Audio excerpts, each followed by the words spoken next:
record, and we're still preparing, so we're not fully.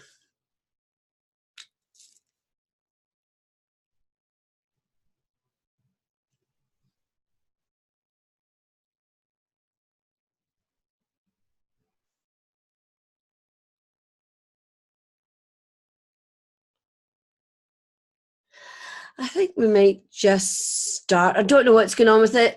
This is live, and this is live in Facebook, but we're going to start, and hopefully it will capture everything. So welcome again.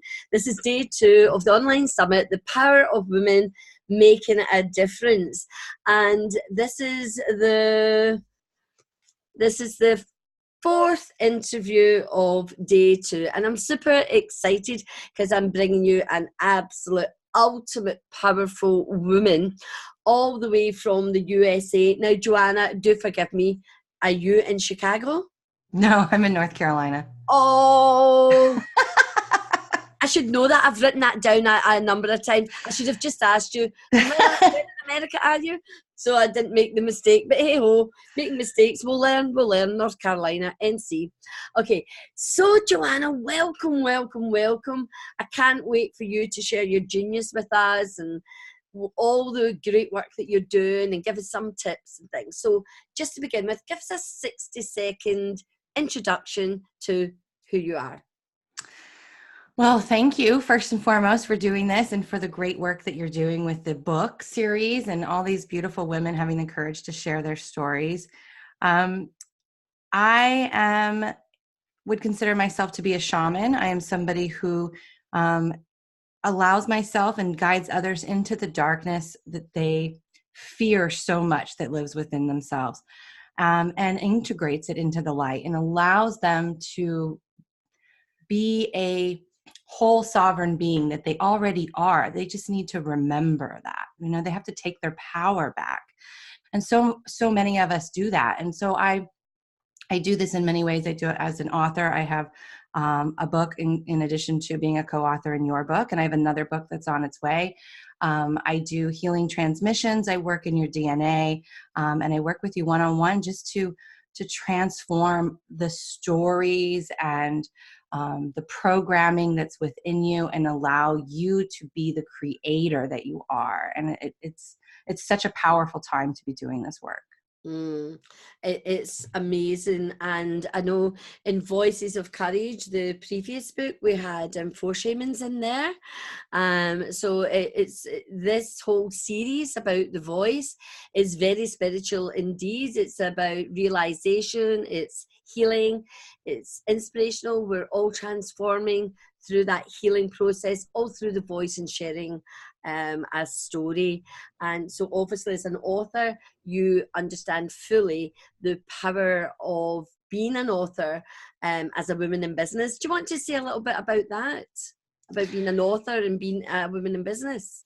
It is powerful because, especially as we shifted into the archetype of the divine feminine and understanding that being a woman is so much power. There's so much power in receiving and being and guiding and just allowing your presence and your energy to tell the story instead of having to prove or force or make something happen. And in business, we've spent so long being conditioned that we have to force and we have to make things happen and we have to work hard for money and we have to do all these things and have all this education, and it's just not the case. It's all programming and conditioning. And so being a woman in business, doing this transformational work and only working a couple of days a week, and when I'm guided and knowing that when I do work long hours, it's because I love it and I lose track of that time, and waking up each day loving what I do and making money as a byproduct of that. And that's a completely foreign concept to most of us. But there's magic, and what we're going to be talking about today is understanding the purpose behind your pain. And most people, when they come to me and they say, I don't know what my purpose is, what people misunderstand is that your purpose is not what you're here to do in this world. Your purpose is why you chose to be here and what you came to transform within you. Your mission, if you so choose to step into that, is the icing on the cake, because the truth is, when you heal yourself, you heal the world. And if everybody took that time to honor themselves and to integrate all parts of themselves and step fully into their light and who they are, there would be no need for healers, for shamans, for guides, because we'd all be doing that work. So it's a completely different time, and people are having trouble adjusting to it. I see it all the time. But if you take the beautiful lessons and the wisdom that have come from the tragedy and the trauma and the things that we've endured collectively or individually, and you lead from that space, from the wisdom, not from the pain, you would have an amazing business, right? Because you are sharing your story, your truth, your perspective, and guiding another to the shore of their truth. And that's what I love to do. Yeah, and I love what you're saying. And there's a couple of points I want to take us deeper into. I just want to, I love the title of today, you know, the purpose of your pain. And for me, and you know, so I'm on my second book, so I've got over 60 women who've spoken about their stories, their pain, and how they've transformed. And it's those lessons, quite rightly, that we take that spur us on to create a business by doing what we love, because we want to share those lessons, because we can't stop other people having pain, but we can equip them with tools quicker to learn how to deal with it when they find themselves in that situation. And you know that having had pain, anytime we find ourselves back in darkness or in pain, we just remember, what did we do before? What tools have I learned since? How can I get out of this pain and take with me, there's obviously another lesson I've got to learn. And I think that awareness, awakening that awareness in us, allows us to have that deeper connection, absolutely, within us. And I don't know, I think we always will need someone, because other people are further developed and are further along that road of enlightenment, aren't they, in terms of the journey that they're on in this life. And, you know, I'm going to stop there, because for you're the one that's studying this, and, you know, shamanism is just amazing. And I love all the rituals. I'm a bit of a ritualistic girl. I didn't realise I was until I started doing sort of moon rituals and things. And I just love all that sort of energy. But one other thing I want to take on, sorry, I'm just kind of giving back what you've said. I love that the whole concept of thinking making money is a byproduct. That's a whole new paradigm. A whole new way of thinking. Tell us a bit more on that. And is that something that you work with quite frequently with women? I do, because like I said, a lot of times people are seeking the thing that's going to make them money, right? They're like, what is the one thing? I see all these women out there coaching, online coaching and energy work, and all of these things have become a popular thing, kind of like network marketing did. And people are looking and comparing themselves to these other people who have had success and thinking, I have to do this to make this, and I have to do that certain thing. What is the one thing that's going to make me the money? And I always say the problem is the offer that you're creating, the business that you're creating, it has to come from a place of enrichment. It has to come from a place of joy and love in your heart. And it has to have that energy behind it. And so when you check in with yourself and you say, what is the thing that lights me up, that gives me joy, that just expands my energy, I just feel so warm and excited, and you need to share that. You need to do more in that area. It has to come from a place in your heart that is so full that people are caught up in it, like just an infectious love, and they will automatically be drawn to you. What people forget to realize, and because it is coming into this new paradigm, is our energy speaks. It's not our words. It's not It's not even our emotions anymore. It's an embodiment of the body, the mind, and the heart, and coming all together. And we are so awakened today, even the people who don't understand what that even means, they are drawn magnetically from your auric field. And so if you're putting out there something in the world that is not in alignment with you, that is just to make money, you're actually going to repel people. You're not going to do it. And if you do have success, it will be short term. So when you come back to your heart center and say, if I had all the money in the world, if money wasn't a concept, what would I do? What would I want to share with the world? And then they look at it and they think, oh, that's too easy. That's too simple. It's really not. It's just do it. Just get out there, pour your heart out, be authentic, be real, and people will start showing up. I make the most money in my business when I'm doing nothing or when I'm just sharing personal stories, because I allow my energy to speak for me. I allow it to work on my behalf. And we all should be so lucky to do what we love and make money as a byproduct of that, and see, because money is no different than love or anything else. It is energy. It is just energy in form. And we're always having that exchange, whether it's with our time, with our love, with money, with food, whatever it is, we're always exchanging something. Money is just another way of doing that. And so we have to take the power of the money away and come back to just being of service. How may I serve you? How do I want to be of service? What do I have that will help serve humanity? And what I always tell people is, don't go out and teach something that you maybe just learned or that you went to school for without your own personal energy and experience behind it to back it, right? Because that's the power of that transformation, is saying, man, this works because I used it, and this is how I used it. And I want to share that with you so that you can contemplate that. So you can take that information and make it your own and say, how could this work for me? And so that's the power. There's so many people out there telling you this is the only way to do things.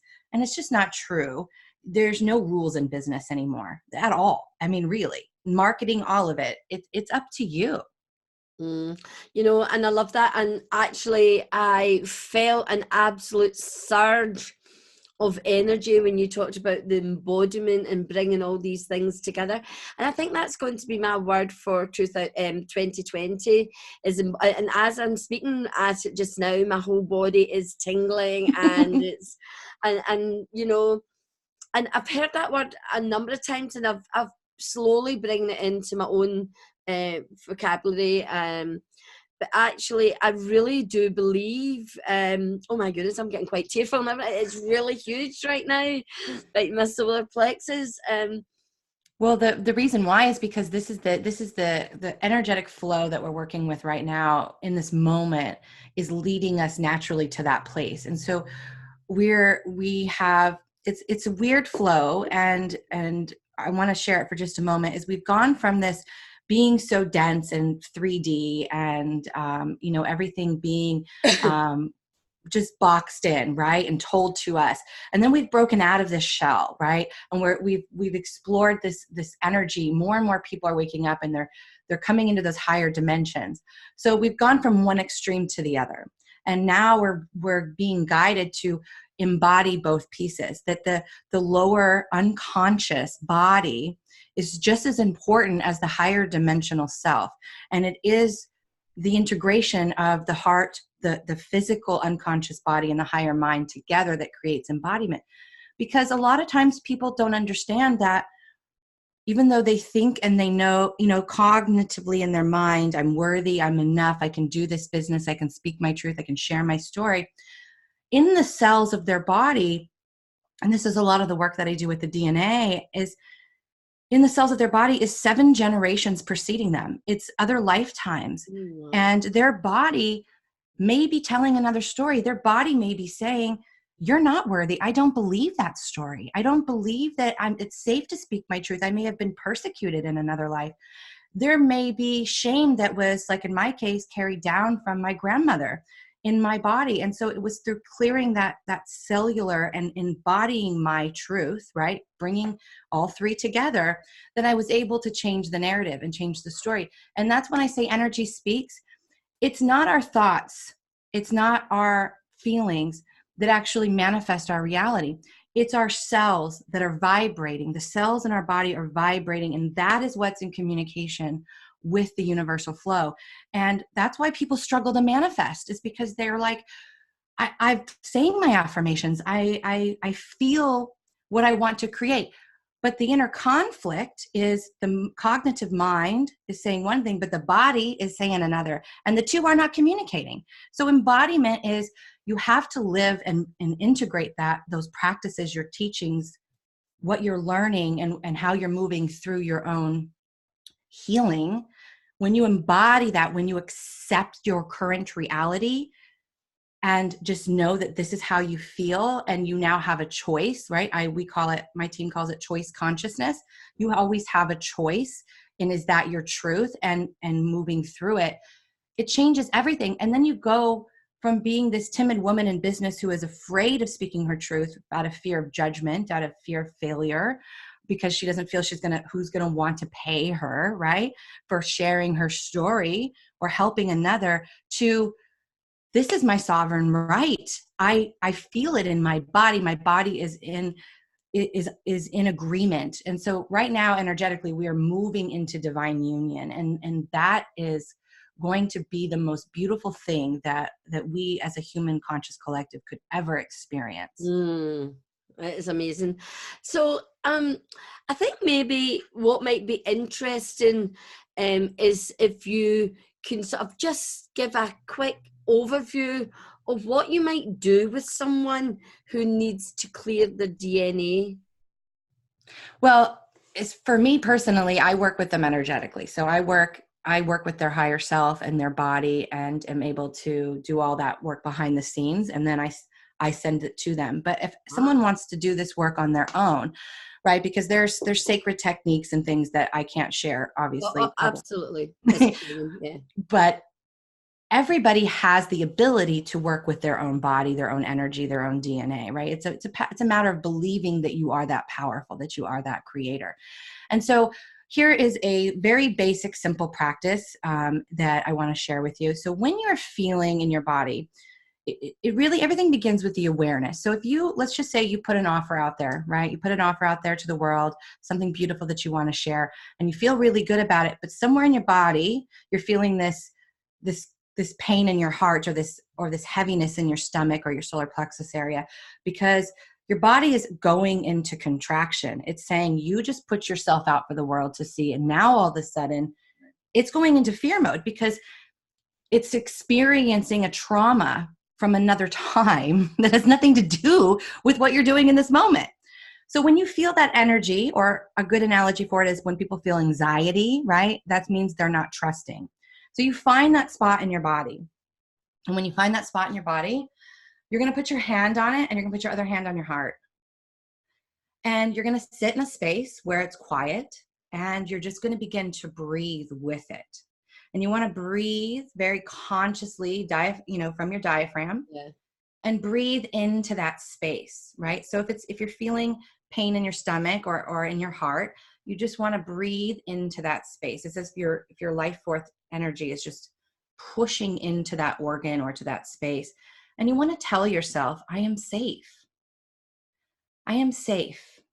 Because when we do that, and we do it enough times, and we program our body to know, okay, now when she does this action, that flag, that alert system is now gone, right? I'm no longer connecting when she puts an offer out there, or she steps on that stage, or shares her story. My body's no longer going to flag me and say trauma, trauma, trauma, flight, fight, or freeze, right? It's not going to go there, because after programming that part of your body to realize, no, it's okay. It's safe. When you're feeling vulnerable, it is a call for self-love.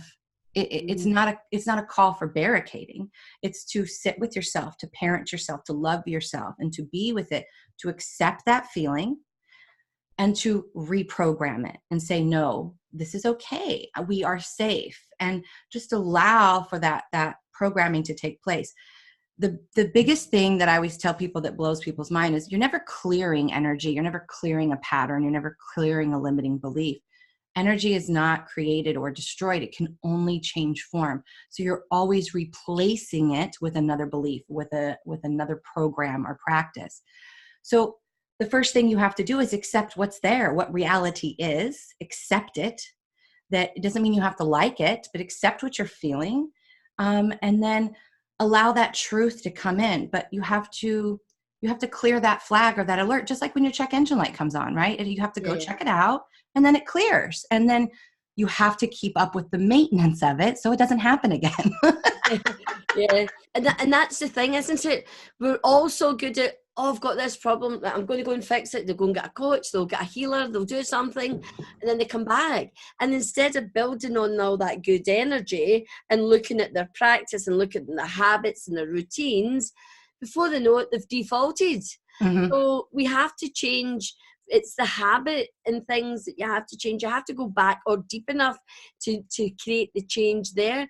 If not, you just get into a cycle, don't you? And you do. And I mean, look at the society we're in. We are in a society of instant gratification. We have the microwave. We have technology. Mentality. Yeah. Yeah. It's like people want the magic pill. And when they don't get it, they're like, oh, next pill. And you wonder why the industries like law of attraction or manifesting are billion-dollar industries. Diet, health, wellness, billion-dollar industries, because people want the quick fix. Listen, the biggest transformation I had in my journey was when I turned off all the coaching, when I turned off all of the outside noise and said, no, I'm detoxing my life. And that included social media, that included books, that included all of those things, because I had done all the teaching and now my body was in overload. And it said, look, you need time to digest this information. Yes. Through these processes that you've learned and make them your own. You need time to integrate. If you're constantly giving information or receiving information, your body doesn't have time to put it to work. No, right? I know. So we have to be patient. We have to let go of the need to move and just learn to be again. Yeah, I can't agree more with you. It's like, if you look at education, the field that I worked in for 30 years, they don't get it right at all, because they are just, it's like more and more and more information. They don't allow for time for the kids to let it sink in, or revision or reinforcement, never mind consolidation, which they talk about. Right. So here's what teaching does. Talk about microwave mentality. Right, I'm going to teach you how to add fractions today. Tomorrow, okay, we're going to revise what we learned yesterday. The next day, we're going to reinforce it, and on by the end of the week, we're going to consolidate it. So you've taught a whole concept and consolidated in a week. Yeah.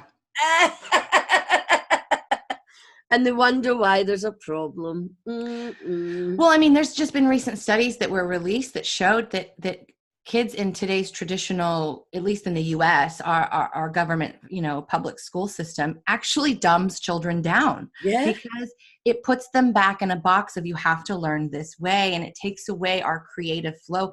We are all designed so differently. And that's why I like the work that I do. I love it because I can look at somebody's blueprint, their cosmic matrix blueprint, their design, and say, what this generic teaching of how your morning should be doesn't going to work for you. It's not how you were designed. So this is why there can be so many books in the world and so many teachings, is because the people that you are meant to serve will show up for you when you step into your authentic truth. There is no need for competition, because there is enough for everybody. Those who you can teach the exact same thing as the person next to you, but the way that you bring it through your filter, through your energy, is going to have it's going to be a different molecule. Absolutely. And that's the important thing, is stop comparing and just stand in your power, be that beacon of light, and make sure that whatever you are teaching, whatever you are guiding, that you have personally worked through and embodied that. That is the one thing that I am a big proponent on, is make sure this is something that you have done the work with yourself and believe in your heart and in your energy is going to serve. And it doesn't matter if somebody else doesn't do that work, right? Your only job is to share that work. That's it.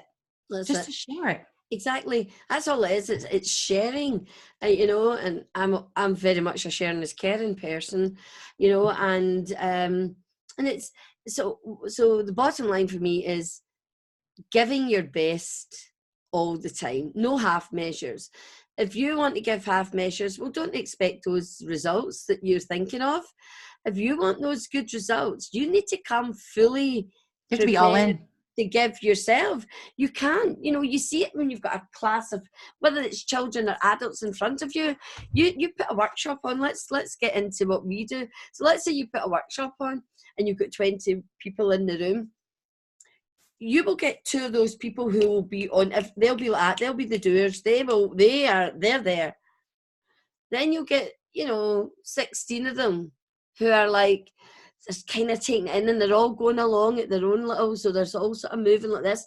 And then you'll get 2 people there and you think, why spend your money and why come? Yeah.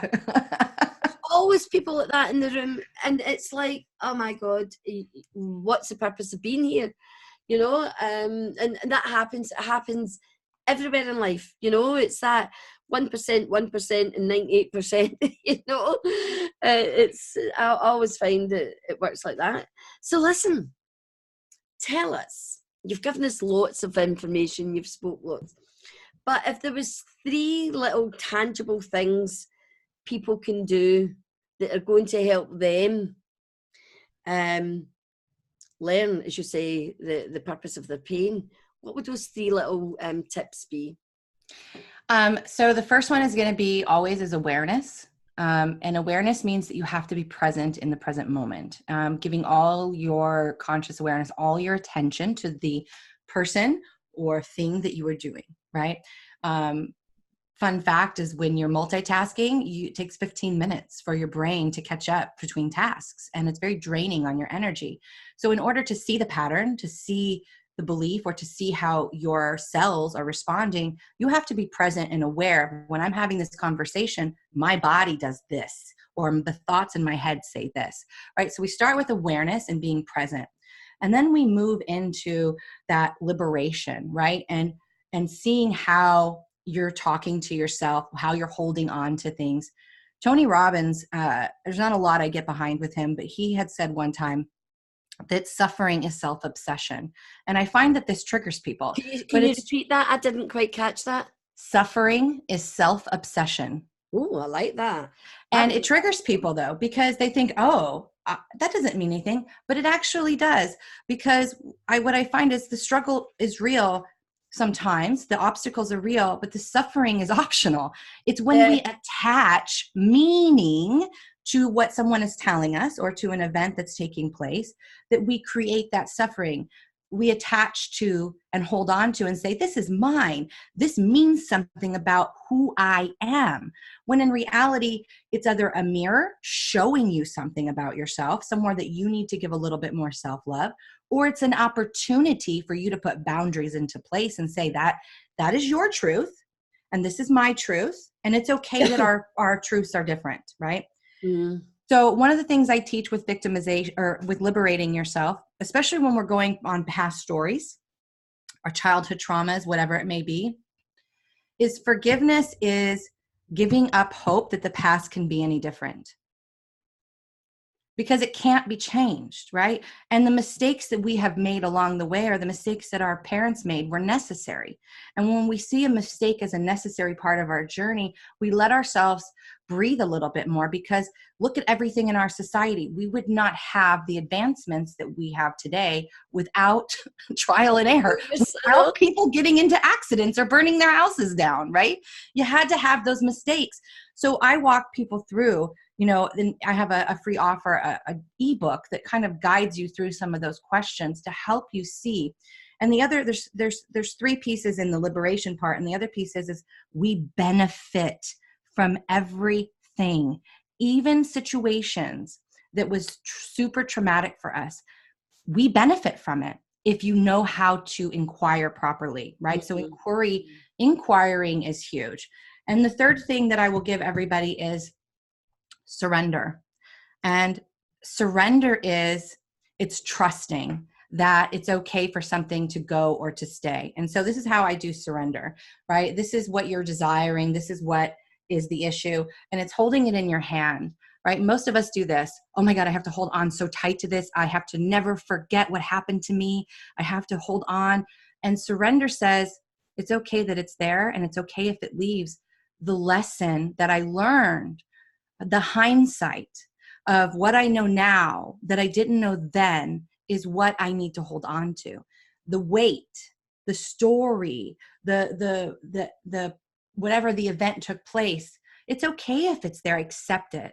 But I'm going to open my hand now, and I'm going to say it can go or it can stay, whatever's going to serve me. Surrender is not waving the white flag and quitting. Surrender is saying, I'm okay if you stay or you go. I'm neutral. I'm going to trust. Neutrality, and being in neutrality is a high vibrational state. It's the state highest of courage, you know. Absolutely. And neutrality is important. Now, surrender, you know, so I changed dramatically as a person when my father died, and I surrendered on a lot of levels. And what I say is that, you know, I'm happy I'd like to get your point of view on this. Sure. So at the moment, I believe that we can surrender, but I also believe to allow to release and let that go. So when you took your, I'll take my wee diamond. So when you took, you held your hand open, and it's like that, you know, the little bird in the cage, isn't it? It's open, it's free to come and go, and we do it with love, you know. But I am equally as happy just to release that and not have it bind me or carry that weight around with me anymore, because it's not serving me. And when I release it from the hand, you know, it's lighter. It's a freedom. So the releasing for me is part of surrendering and letting go. Well, let me give you a perspective that may help you, because I agree with you, but this is how I tell people what letting go really is. Letting go is releasing the judgment of the story. It's releasing the attachment or the identity of the story. And so that's the important part, because the story itself is just an event that took place in time. The meaning is what gives it weight, right? The judgment, the identity is what gives it weight, creates that density. When you release the judgment of that story or event, or the giving it any identity or any power, it becomes lighter. And so therefore you have just released what it means to you. And now it's just simply an event, right? It's lightweight. It's like watching something on a TV screen, and its meaning is much more compacted and powerful. You know, when we talk about density, I want to bring this in, because we think about the earth and the fact that the earth is constantly making precious metals and crystals. And a lot of times people say, oh, we mine them and they're all going to go away. The truth is that resource is always going to rebuild itself, the same way our bodies are designed to rebuild itself. So all the information that's happening in your life, in all your lifetimes, that make up your auric field, any information you bring into that, your body goes through natural contractions and expansions. So it just like the earth. So the earth takes all this information and compacts it. And as it compacts it, it creates these crystals and these pieces of metal, and we harvest them. The same happens within our body. But if you are constantly compacting and storing judgments and identities and things that are heavy, that's when we get into illness in the body and deep depressions and things like that. But if what you're compacting is high vibrational and is impactful, it takes you to a whole nother level. So it's really important to change, to transform what you are holding on to. So it's not that you ever truly let it go, but you change its meaning. And when you change its meaning and make it more high vibrational by releasing that judgment, releasing that story, that identity, that meaning behind it, you change its properties. And that's beautiful. Yeah, it's like, there's lots of old adages and idioms and things going about, like, every cloud has a silver lining, and these old sayings, and it's just in here in the UK, just recently they were speaking about how years ago, old wives' tales were, oh, my knees are playing up today, or my joints, and so people with arthritis, when the weather was damp and cold, it affected them. Now it's taken another 100, 200 years, scientific proof to say, yeah, they were right. We've got science, so it must be right. Whereas, why don't we believe in our own power of intuition, gut feeling, whatever you want to call it? Because it never lies. It never lies. It doesn't.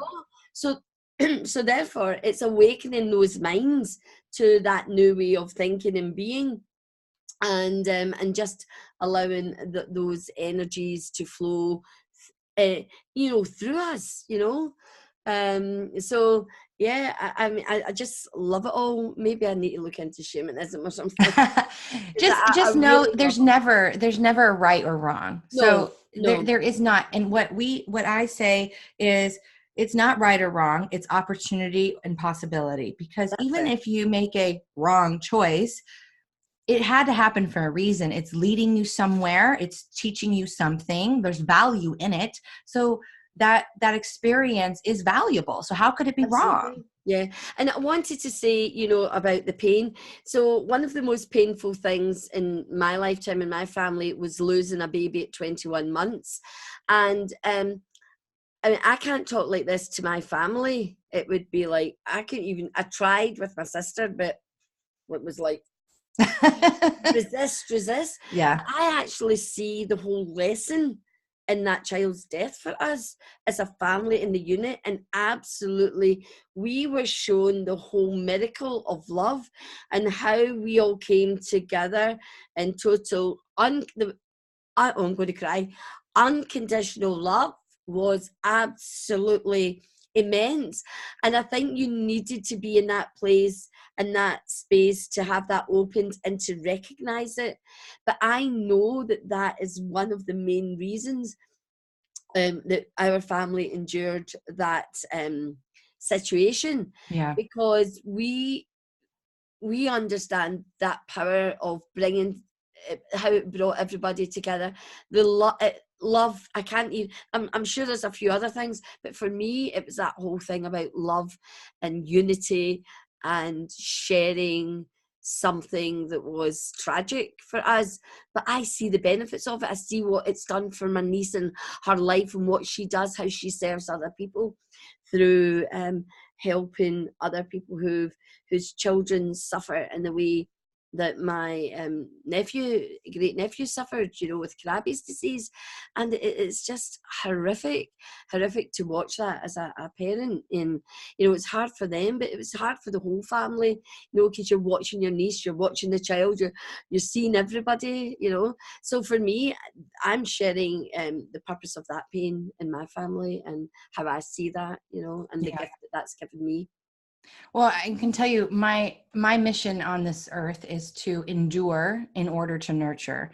And that kind of sounds hardcore because let me tell you, I've endured a lot. Yeah. But because I have endured a lot, I am able to help so many, and I'm able to share with them and help them move through the stages of an awakening, which, by the way, are very similar to the stages of moving through grief. Yeah. Because we are, and when we go through the different levels, if we want to use, more human terms, the levels of our awakening or our journey, we go through these constant cycles of releasing the identity of who we thought we were supposed to be. And that is really, you grieve yourself just as you grieve another human being. But I don't want to ever take away the pain that is real, that we feel when we lose a human, because that pain is real for a reason.